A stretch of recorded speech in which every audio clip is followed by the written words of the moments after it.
বোন এসে আমাকে সারপ্রাইজ দিল কি দিয়ে জানো বন্ধুরা, 3টে একদম পিৎজা নিয়ে হাজির হলো আমার বাড়িতে। দেখো এই পিৎজাগুলো তোমাদের সঙ্গে শেয়ার করলাম।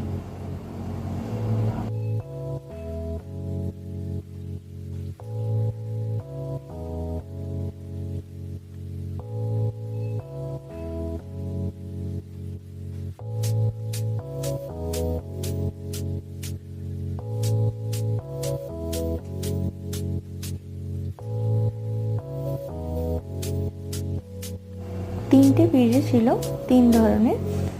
আর বোন নিজেও পিৎজা খেতে খুবই ভালোবাসে, আমারও খুব ফেভারিট।